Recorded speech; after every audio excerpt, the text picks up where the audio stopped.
বাংলাদেশের মাটিতে লুকিয়ে আছে শত বছরের ইতিহাস, আর সেই ইতিহাসের এক অনন্য নিদর্শন হলো টাঙ্গাইলের আতিয়া মসজিদ। আজ আমরা ঘুরে দেখাবো প্রায় 400 বছরের পুরনো এই অসাধারণ স্থাপত্য। হ্যালো বন্ধুরা, প্রতিবারের মতো আমি শিশির মনির আপনাদের সাথে আছি টাঙ্গাইল থেকে।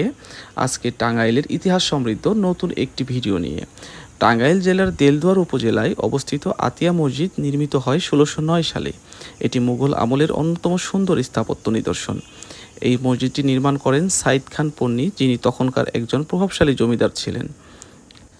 আতিয়া মসজিদের স্থাপত্যে মুঘল ও বাংলার নিজস্ব স্টাইলের দারুণ মিশ্রণ দেখা যায়। মসজিদটির দেওয়ালগুলো পুরো এবং লাল ইট দিয়ে তৈরি। উপরে রয়েছে একটি বড় গম্বুজ এবং 4 কোণে ছোট মিনার।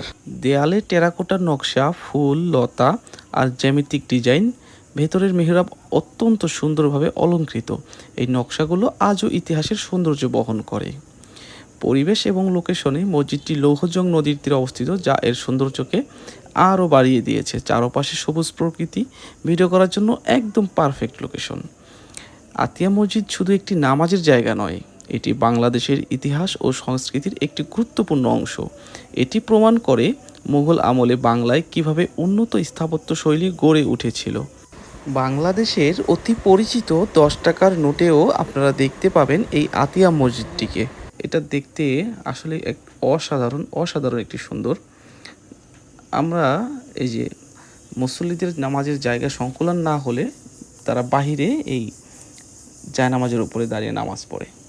দেখেন আপনারা এই ওয়ালগুলো কতটা সুন্দর এবং কতটা নিখুঁতভাবে করা হয়েছে এগুলো।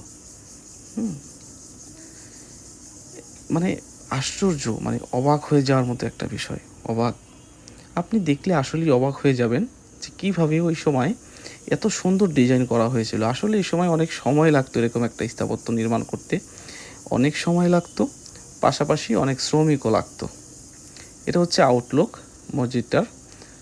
এই পাশে এই যে খাটিয়া রাখা আছে, হ্যাঁ, এখানে উঁচু করে জায়গা নির্মাণ করা আছে, পাশে টিউবওয়েল। তো আমরা ভিতরে ঢুকছি। আপনি ভিতরে ঢুকলে আপনার গাটা একেবারে শীতল, মনে হবে ঠান্ডা কিছুর পরশ পাচ্ছেন এরকম। খুবই অবাক লাগছে, আমরা অবাক হয়ে যাচ্ছি আসলে এই নিদর্শনগুলো দেখে। তো কিভাবে আসলে এত সুন্দরভাবে এই নির্মাণ কৌশলটা তারা রপ্ত করেছিল। আপনি গম্বুজগুলো দেখেন, পিলারগুলো দেখেন কতটা সুন্দর। তো বন্ধুরা, এটার ভিতরে আপনাদেরকে নিয়ে যাব। এই যে আমরা ভিতরে ঢুকছিলাম, তো কয়েকজন মুসল্লি এখানে বসে আছে, দেখেন কতটা সুন্দর। আপনি কি আগে এখানে এসেছেন? অবশ্যই কমেন্টে জানাতে ভুলবেন না। ধন্যবাদ সবাইকে।